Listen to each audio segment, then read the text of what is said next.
Well,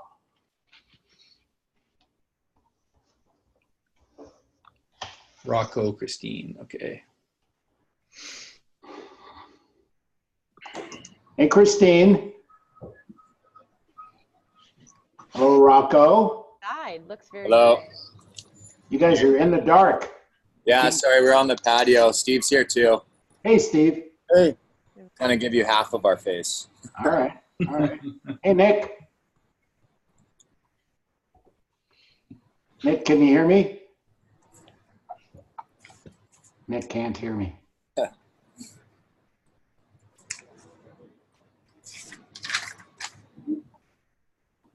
Guys, it's Kelsey's birthday. Can we see the happy birthday balloon? Oh, yeah. Hi, Kelsey. Happy birthday. Hi, thank you. It's an early birthday, so Christine and my team have been spoiling me immensely.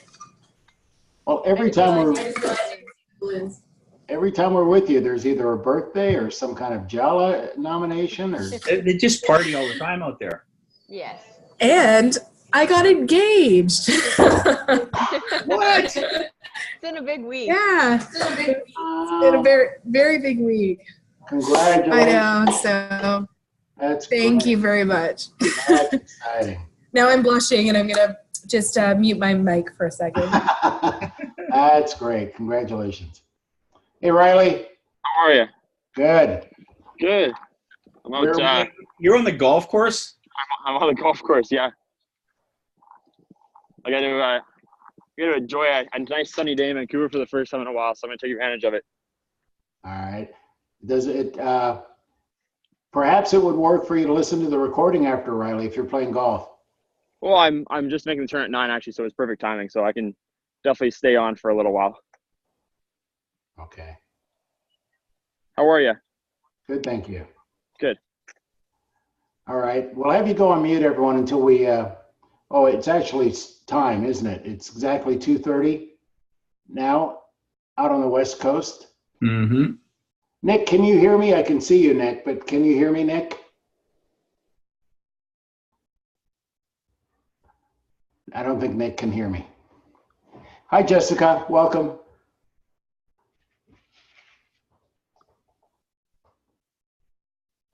I was just going to add, Brian and John, Catherine just texted and said she will be joining late, so she will listen to the recording for what she missed till then. Great, great. Thank you. Riley, I'm going to ask you to turn your video off, okay? It's just a little disruptive as we're watching you on the golf course. Thank you. You'll hear us. Rocco, who's with you besides Steve? Oh, Yeah. I can hear him then. Rocco, who else is there? I can't see everyone in the picture. Simone. Oh, great, Simone. Okay, great. Awesome. Okay, everyone. Well, welcome to the call. Todd, I see you there. Is Arvin with you too, Todd? I'm here. Oh, Arvin's on a flight to the Philippines right now. okay. Thanks, Todd. Okay, and let me just see who else is here. Who said I'm here? I don't see your face. It's Taryn. I can't get the video Zoom to work, but I'm on the call. I didn't hear the name. Is it Taryn? Oh, Taryn. Yeah. Oh, hi, Taryn. Okay, great. Hi. Great to hear your voice. All right. Tyler, can you hear me, Tyler? Tyler? Okay, Tyler. Nick. Yeah, we can hear you. Okay, good. All right, everyone. Well, welcome. It is great to be with you. Great to see you. We are recording the call, so there are some people that communicated they won't be on the call. They'll be listening to the recording. Also, you want to be able to see the video because in a moment, John's going to have some slides up. I'm going to read a handful of slides. And then most importantly, what we want to do on the call is we want to hear from as many of you as we can during our 1 hour call, okay? So here we go. I'm going to set the context up. John's going to go to the screen now. All right, John, can you mute everyone, please? I just hear a little background noise.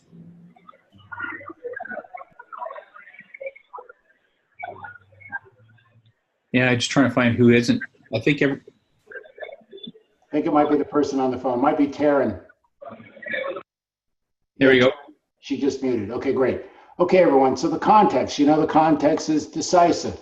So the context for this call that we're having with you today, as you can see on the screen, those of you that can see it on the screen, is bringing the whole course back to work. This call is about empowering you to operationalize the Master of Leadership course. And we'll go to the next slide, John. I'm going to ask John, I'm going to ask you to generate this out loud, please. Yeah, getting the most of the new model of leadership. The purpose of the new model of leadership is to cause breakthroughs in effective leadership and individual and group performance. On the next several slides, we'll review the new model of leadership, as well as take another look at the key distinctions and conversations we had over each of the 3 days of your course. As we review these slides, we request you authentically listen with an intention to share what are you discovering for yourself by applying this new model of leadership in your life, and or what, if anything, are you struggling with or being challenged by since our time together? Great. So in a moment, I'm going to review the key distinctions from our time together. We were together out in Burnaby, as you know. We were together on April 16th, 17th, and 18th. And we introduced you to a new model of leadership. And inside the new model of leadership, we introduced you to the 4 foundational factors of leadership. We introduced you to the 3 laws of performance. We gave you a chance to take it back to work as well. So after I represent what we covered in the 3 days, I'll stop talking. I'll still talk, but I'll turn it over to you, and we'll hear from as many of you as we have time for on our call. All right. So let's go to the next slide, John. Thank you. So I'll go through, hold on, John. Mm-hmm. Yeah, thank you. So we're going to go through the 3-day Master in Leadership course. I'm going to do a review. So the first space, click. If you remember all the way back on day 1, we said that the context is discovery learning versus understanding. So we got in the room, we had you look around the room, we had you look around the room to discover something as a way to discover what was right there, what was available to you. You may remember Rocco looked around the room and he saw how many lights in the room, Rocco? That was Steve. 67. How many? 67. 67, that was Steve, exactly, thank you. 67 lights, and he still remembers that, Steve. Awesome, great. And then we said it's not about understanding, it's not about giving you information. So we have the circle as well. There's what you know, and then there's what you don't know. And that's informational learning. And our course is not about giving you more information. Our course is about having you discover. That's where you get the aha moments. That's where you get the breakthroughs. And click. And then we had you pair up with a partner. And you got to come to the front of the room. And after interviewing your partner, you introduced them to the whole room. And when we asked, most of you said, even people that you knew in the room before the course, you discovered something about them that you didn't know before. We said you can take that outside the course. You can listen in a way, you can interact with people in a way to discover something new about them. Click. And then we went over the design and the overview of the whole Mastering Leadership course. And then click. And then we coached you on being present. And we said to be a leader, we're talking about the being of a leader, not the acting of a leader. And we said our approach is an ontological approach. Ontology is the science of being. And we said that for the most part, people are not present. There's a little voice that's going on in your head. It's always going on. And for the most part, that little voice tells you what you can and cannot do. That little voice is telling you what's not possible. We said that there's a pervasive nature there with that little voice, which we distinguished as you're already always listening. We said you're already always listening is listening for either what's right or what's wrong, what's good or bad, what's true or false, shouldn't be, what's the problem, what's the solution, why, how come, what's the point, what's in it for her, what's in it for him, like that. And you and I, in a world that's undistinguished, we're already and always listening that way. And when we're already always listening that way, we can't be present. And if you can't be present, you can't be being a leader. Click. And we coached you on context. And we said context is decisive. And we had that 4-letter word at the top of the 14 sentences. And Kelsey, what was that 4-letter word that was at the top of those 14 sentences? I think you went back on. Kate. Okay, great, Kate. Actually, I should have asked Christine what that 4-letter word was, right? I said it too. I said it with her. We were both muted. Okay, great. Yeah, and Christine, once you got that 4-letter word, Kelsey, once you got that 4-letter word, those 14 sentences made sense. And our point was, you as a leader, leaders create the context. You get to say, and the context is decisive. The context has you see what you see. Context has you respond to what you respond to. Click. And then we had you break into groups, and we had you inquire into leadership. We had you say, well, how do you define leadership? How do we create leaders? What does leadership make possible? How is leadership distinct from management? And you wrote that up and you put it up on the walls, and we went and we looked and we discovered, hey, you know what? There's not a common understanding of what leadership is, like a common definition. And we offered you leadership as a place to stand. And we said leadership as a place to stand is you're fulfilling a future to all the relevant parties, a future, you're realizing a future that wasn't going to happen, and it fulfills on the concerns of all the relevant parties. We said when you stand there, anything and everything can happen as a matter of your stand. And then we coached you on the 3 laws of performance. Just like there's a law of gravity, what goes up must come down. We said there's a law of performance. We distinguish performance as either being, we said, somebody come off mute and tell me how we defined a performance. Somebody? What's performance? Action or non-action. Action or non-action, exactly. Who said that? Christine. Thanks, Christine. Yeah, great. So performance, don't complicate it. It's either action or non-action. We said there are 3 laws. The first law is how people perform is a correlate to how a situation occurs to them. If it occurs hard, then you'll take the actions or non-actions of working on something hard. If it occurs, this is the best job ever, you'll take the actions or non-actions consistent with that. The second law of performance is how situations occur arises in language. So as a leader, you're going to be listening for the words. You're going to be listening for the language you and others use. And then we said the third law of performance is future-based language transforms how situations occur to people. That's the Joey vision statement, to be the #1 premium casual dining restaurant in North America by delivering irresistible experiences. That's future-based language. Okay, so those were the 3 laws of performance. And then we coached you in, are you on the court or are you in the stands? We said for the most part, people are in the stands. They're talking about something. They're giving their opinion about something. They're giving their reasons. We said there's nothing wrong with being in the stands, nothing wrong. We said that being in the stands doesn't give you any access to action or non-action. And we said that even your thoughts, oh, I think I can't do it, or your body sensations or your mental state or your attitude, that's in the stands phenomenon.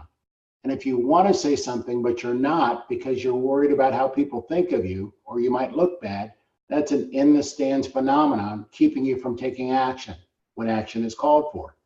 So we introduced you to a type of on the court speaking that we distinguished as committed speaking. Click.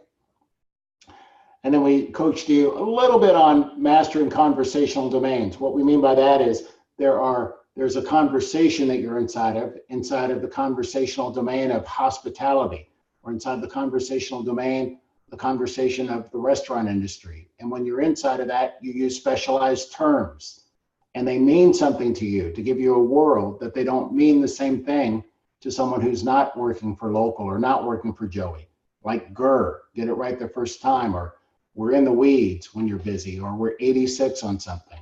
So we're introducing you to the conversational domain of being a leader, mastering leadership, and then we are deliberately giving you specialized terms inside of this new model, like on the court, like authentic listening. And we're using those words deliberately to give you a whole world, just like GER gives you a whole world inside of Joey. Get it right the first time. And we coached you in the 4 foundational factors of leadership, authenticity. And authenticity is being true to who you hold yourself out to be for yourself, and being true to who you hold yourself out to be for others.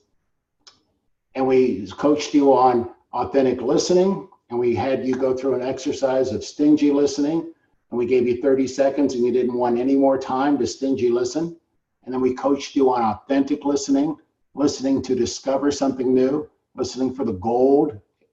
And we said you can focus your listening just like you can focus your eyesight. And we call that authentic listening. And then we gave you practices. And we gave you practices at the end of day one to practice, go out in the world, practice authentic listening, practice actually being on the court, and before you come back to day two. And then day two, took sharing from the practices. We coached you on the second foundational factor of leadership, integrity. We said that what it is to have integrity is the state of being whole and complete and honoring one's word as oneself. And we used the bicycle wheel as a metaphor, that when you have different spokes, like family and career and work and health, different spokes in your life, we said that if one spoke is broken, the integrity of the bicycle wheel is out. It's not bad or wrong, but it impacts when a spoke is broken or a spoke is loose. It impacts the workability of a wheel. And then we gave you an opportunity to work on unworkability items. And we gave you those worksheets, and you came up with actions and using committed speaking and what you were going to do to restore integrity, to tighten the spoke, if you will. And then we coached you on the distinction responsibility. And we said responsibility is a place you stand instead of I couldn't get the schedule up on time because of blank, blank, blank. Responsibility begins with a willingness to be cause in the matter of how all of your life goes. And when you stand there, you're unmessable with. And we introduce you to the ladder of self-responsibility and the ladder of self-accountability. We said at the bottom rungs, you're unaware or unconscious that you're not even being responsible. We said the next rung is you hear yourself blaming others, or the next rung of the ladder after that is I can't and making excuses. And the next rung after that is waiting and hoping. We said what it is to be responsible, what it is to be accountable is to get yourself at least to that middle rung. Acknowledge reality, then you go up to the next rung of the ladder, own it, then the next rung of the ladder, find solutions, and ultimately you make it happen. And we introduce you to Merlin. First, before we had you create a future, we had you go down memory lane, look back on where you were 5 years ago, and have you get present to who were you being over the last 5 years that got you to where you are here in May, in that case, in April of 2019. Then we had you step out in the future, 5 years out, and create. We haven't seen you for 5 years. What are you doing? What's your life like? Who are you being? And we had you create your future, which is an access to the third law of performance, which is using future-based language to create how a situation occurs to you. And then we had you practice everything so far between day 2 and day 3. And then day 3, we had you come back, share from the practices. And then we coached you on upsets and the brain. And we said, just like if I pick up this coaster, and imagine the coaster is a table and this glass is designed to be level. Even if this glass of water is not level, even by an inch or by a millimeter, then the glass is upset. It's not level. And we said that you and there are going to be upsets. When you're not whole and complete, when things aren't settled, you're upset. You're not at full power. And for the most part, we go around in life being upset, but we're not even realizing that we're upset. Upset doesn't mean that you're throwing a tantrum or throwing a glass against the wall. It just means you have something going on where you're not that everything is okay. And we coached you that there's a relationship between upsets and the brain, so that there's some things that happen automatically with those hundreds of billions of neurons going on in the brain that has you, anytime you're upset, you're not present in the moment. Anytime you're upset, there's some unwitting reminder from the past that you've brought to the present that's triggering you. And once you can see that that triggers you, that you're not present, then you can start to get access to dismantling your upset. Then you can start getting access to being present, being in the moment now. And then we coached you in the fourth foundational factor of leadership, being committed to something bigger than oneself. We coached you that there's a world of the me world, your world of identity, the world of how can I survive? How can I already always look good? What's right, what's wrong, what's good, what's bad, what should be, what shouldn't be. And you don't need any coaching to have more of the me world. You don't need any coaching at all. We said being committed to something bigger than oneself is operating distinct from the me world and being in the we world. The we world is the world of possibility. In the world of possibility, you're standing for, you're having conversations for what's possible. Well, what could we do? You're standing for, you're looking for and having conversations about what's working. You're having conversations about what's not working. You're having conversations using committed speaking. We will, I declare, I'm standing for, like that. Okay? And then lastly, on day 3, we coached you in bringing the whole course back to work. We gave you the opportunity to form yourselves into work groups, and we gave you the opportunity to say, what are you going to put into place? How are you going to keep this alive for yourself? How are you going to keep it alive in your departments? And each one of you joined with other colleagues, and you took that work on. All right. Now that's a lot. I know I went over a lot over the last several minutes. We're going to stop sharing the screen, and I'm inviting you to share. And again, we want to hear from as many people as we have time for, and John's going to read here before we stop sharing the screen. He's going to read where you could share from when you share in a moment. John? I guess it works better without the mute on. We're looking for what you're discovering for yourself by applying this new model of leadership in your life, and or what, if anything, are you struggling with or being challenged by since our time together? And what actions or non-actions will you take from today's conversation? Okay, so this is where you come off mute and we'll hear from you. Who will go first?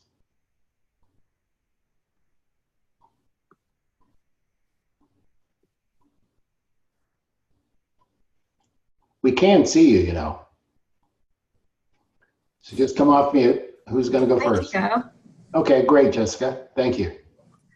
I think something that I've really noticed since taking the course is how much I am hearing the language in the Joey world. I think I mentioned when I took the course, I was just a couple weeks in, and I was on a conversation and just a few minutes ago, and the number of times somebody just was saying, are you aligned with this? I'm aligned, and making sure that we're approaching this or having integrity in the way that we're working together.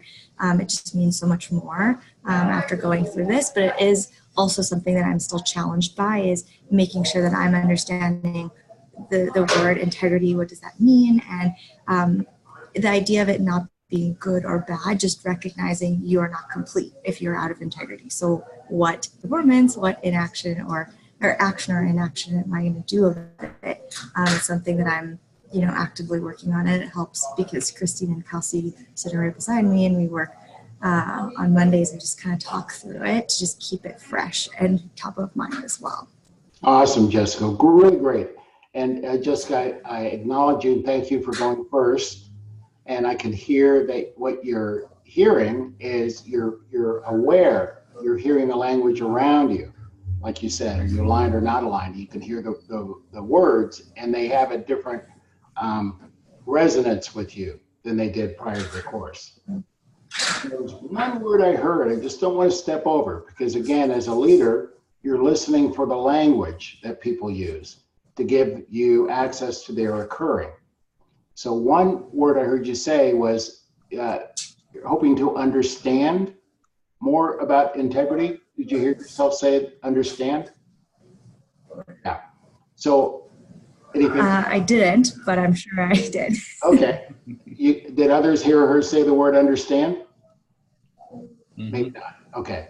I did. Okay. So nothing wrong with using the word understand. I want to take away that it's about remembering or understanding what you got in the 3 days. we're out that you're naturally used by it. And I know you are, you and everybody else, you showed up on the court during the 3 days. You discovered things. And when you go back to work, and as you go back to work, just to give yourself a little bit more freedom, don't worry about, am I understanding integrity or not? Just see what you're noticing. What are you discovering in this conversation? Do I have more power right now, or do I have less power? If you have less power, consider there might be a rope that's loose or broken. There might be some promise or something you didn't do that you said you were going to do. Just look. Thank you. Thank you, Jessica. And again, thanks. Great work, and thanks for going first. Okay, thank you. Who's next?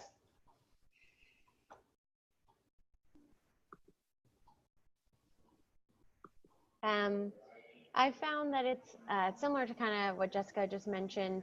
It's allowed conversations, the good, the bad, the moral, everything goes out of the conversation. And I'm really clear in it either being an action or a non-action, and I'm cognizant when stories begin to be created or people start tangenting, and Kelsey and I we do a lot of meetings together, and so it's lucky we can bring ourselves back and being like, we're getting off the point, or we're creating things that aren't actually the action, like what isn't working, what's the unworkable, and so really bringing it back to that. And we just had a really efficient call. I would say it was an efficient call where it was with the senior operator, and he's done the courses, and so it felt really good to all be aligned. And for the first time, Kelsey even said it in the call, like it's great that all these things are happening, but what's the unworkable? And we all kind of honed in on it, and we're like, this isn't an us versus each other thing. Like, we're a we, and this is our, like, it's for recruitment. So it's our goal. Like, we're all in this together. So let's look at it from that point of view. Versus, I think before, unintentionally, we went in with our own little pieces of already always listening based on prior stuff, and we unintentionally felt like we were against each other, when at the end of the day, a successful leadership hire is our win versus my win, Kelsey's win, Ken's win. So yeah, it's been really cool to also kind of be out of body and see that happening as well, and being like, that was really cool to watch it all unfold while you're part of the conversation. Wow, great work. Thank you, Christine. Well done. Yeah. Tell Kent I said hi next time we talk. Yeah. I know, we told him, we're like, we're fresh off the Mastering Leadership course. We're really pumped about it. He's like, oh, I love it. So yeah, it's good.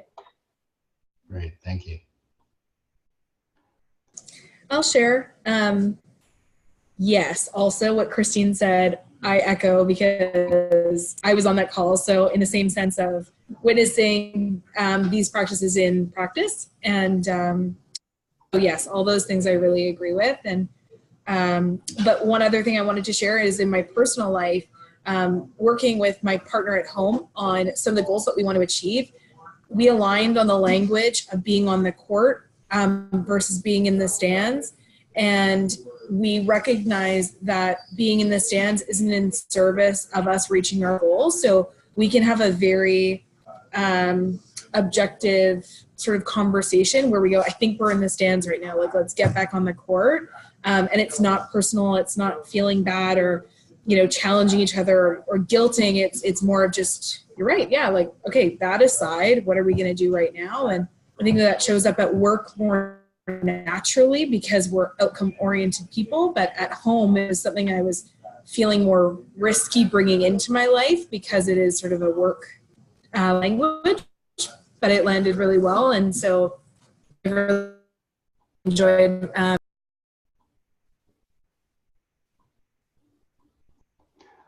my internet cut out a bit there, Kelsey. Can you say the last piece again? Oh, I just said I really enjoyed bringing that into my life and continuing to use that language. I think it's being a sports metaphor. It's really universal. So it's been a great tool to bring into my relationships. Awesome. Really great. And the ultimate of being on the court, you got engaged, huh? And you got him on the court. Yeah. Got him on the court. I was like, get on this court right now. And is that Christine behind you? Is that when you waved, Christine? Yeah. That's funny. You guys are back to back. Yeah. That's great. Thanks, Kelsey. Okay, Simone and Steve and Rocco, you're all together right there. Why don't you guys go?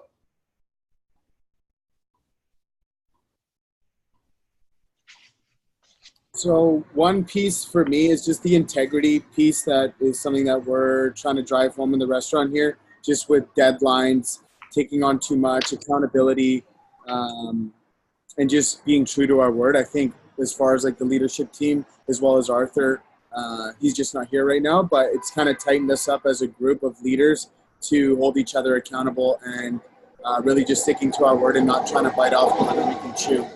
Sorry, there's a sky train in the back that cut out. So, yeah, that's what we're working on, and we're definitely seeing it show up in the language that we're speaking here. Well, great, Steve. Thank you. Thanks for that. Simone? So what I had committed to leaving was that I was going to do team breakfasts and integrate the charter into our culture and actually own that and take responsibility for our charter. And so I've just had, this morning we had our second breakfast. It's a bi-weekly team breakfast.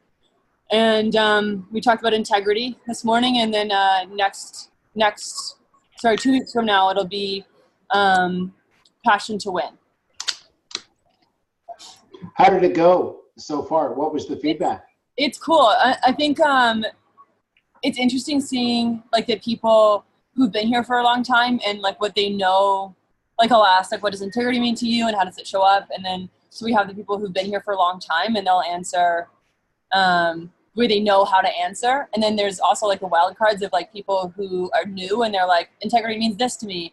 And Jeff actually brought a really cool idea. He was at breakfast this morning. And 2 weeks when we do our next one, when we do passion to win, we're going to recognize each other where we see it and within the workplace. So like, and just like recognize in front of everyone like that. When you did this, like that was the passion to win. I saw the passion to win in you. I saw integrity, whatever it is, and start like calling out the positive aspects of like owning the charter. That's great. It's really great. And Simone, I can hear you being used by this as lived. And I know you're taking it on as a team. You know, Steve said that a moment ago.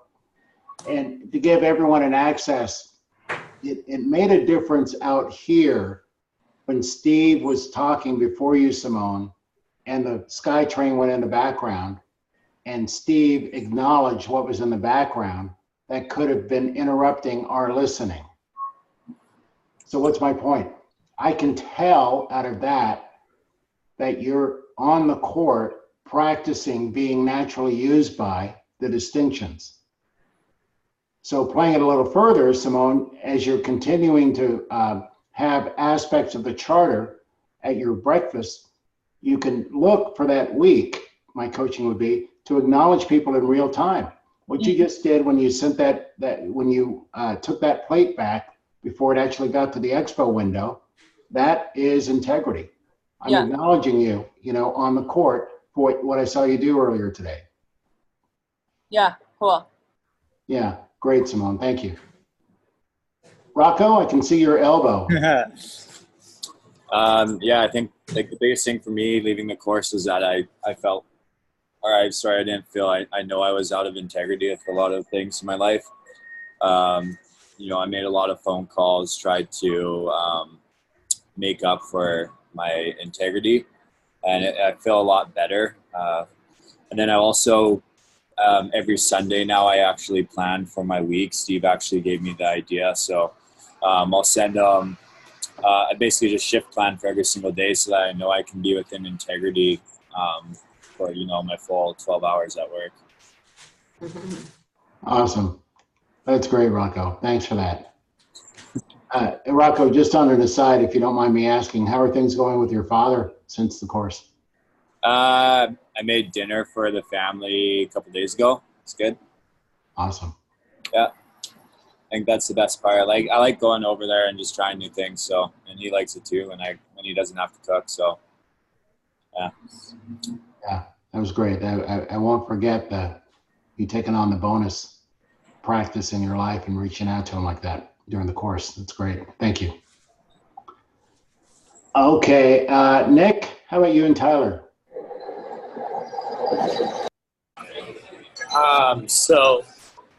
A big thing I've pulled out of the course is I've really started to work on my integrity more. I've worked it into my one-liner of something that I'm always working on. A big part of it for me is like looping everybody in to my goal of working on integrity. So I'll use Tyler as an example because we did the course together. Tyler has been holding me like extremely accountable and really developing me and my integrity. So we're setting commitments together and then delivering on those commitments well.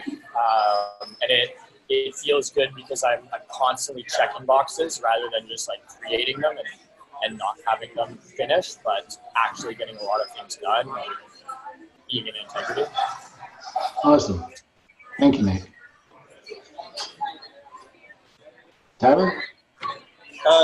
Yeah, so with that, I guess through the course, I kind of changed, not changed, but moved my style of leadership a little bit and like kind of put it towards like where it really matters and not just spread out. So it's kind of like you get the main people that you want to get, but it trickles down and it affects everyone in that sense. So like Nick said, I'm holding him highly accountable, but so is he. So like what I've learned, I guess, from that is like integrity is very important and it goes through the whole company. I've used it in my personal life, my work life, my health, everything to do with that. And authentic listening is just like, I really didn't know what it was until I learned it in this course. And it's like, you can be on your phone, you can listen to someone, but it's not really listening. And it's super important because I'll catch myself sometimes not doing that. And I'll just like pull right back into it and get my concentration right back in it and know that it's the most important part of listening is being authentic. So great. Yeah. Great, Tyler. Thank you. Todd, how about you? Here. For me, a couple of things that I took away is in the work life is just the always listening, especially when I'm sitting down with partners and if they say they want to talk to me and I'm not already going like, oh God, what does he want to talk about? I'm sure he's complaining about something and just really so they feel heard. So that's just, and not, trying to jump to conclusions what they want to say, and I'm really listening to them and putting it into action. And then just kind of echoing Tyler, authentically listening. I took that one into my personal life with my girlfriend, usually on my phone if she's saying something to me. And even though I can usually recite back exactly what she says to me, to her, she feels like she's not being heard. So, I always just try to make an effort to make sure like I'm giving her my undivided attention and really listening to what she has to say. That's great, Todd. Well done. Thank you. Okay, Riley, I don't know if you're in a position where you can come off mute and come on video or not, but I'll pause for a moment if you're still there, Riley.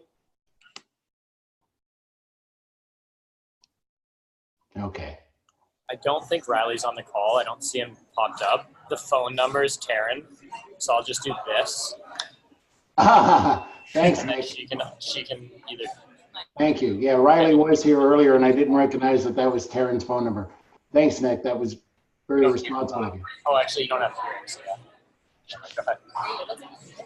Go ahead. You can talk through here.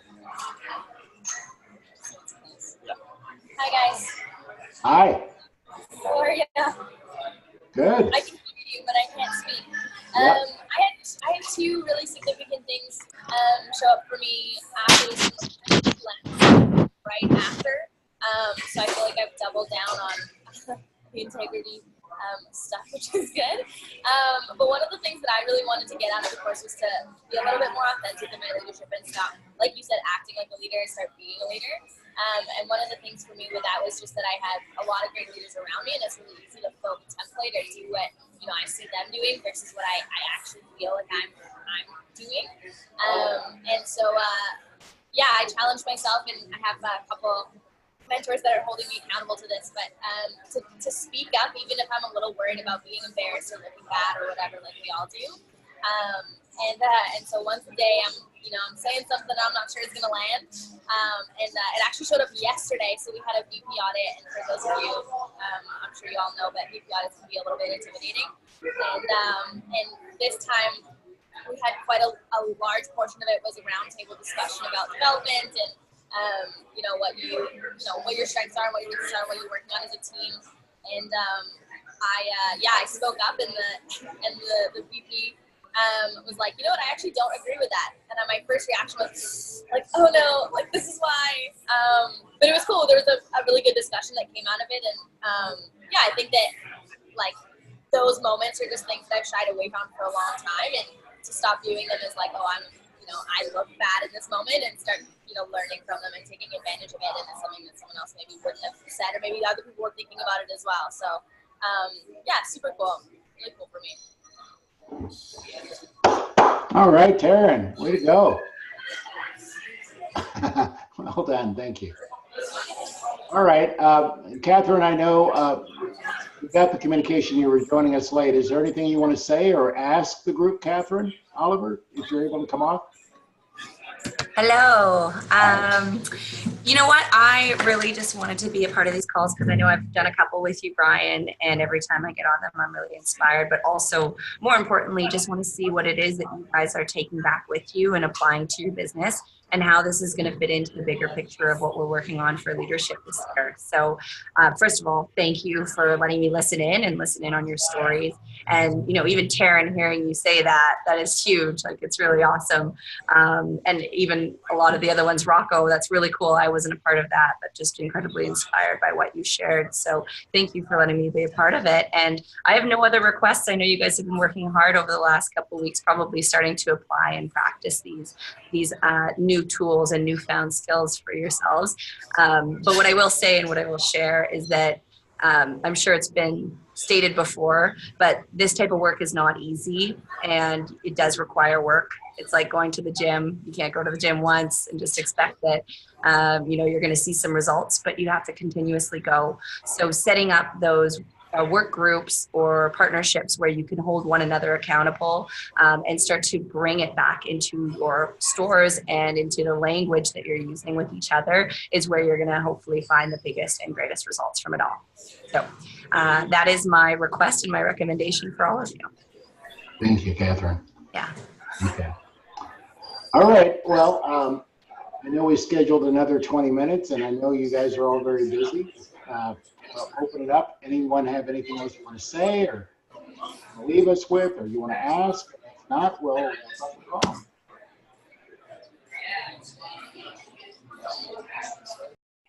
Okay.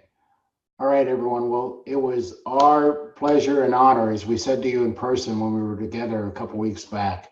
And we thank you for the way you participated and the way you're continuing to take this into your lives. As Catherine said, it's a practice. So keep practicing. And now we charge you on behalf of John and I, we charge you with continuing to go out in life and be masters of leadership. And we hope to see you. We look forward to seeing you somewhere down the road around the Joey or local campus in the future. Okay. Thanks, everyone. That's our call. Thanks, guys. Bye. Hey, Brian. I just wanted to touch base. Yeah, maybe we'll hang on. Yeah. Cool. And I talked to Andrew. We had lunch together. So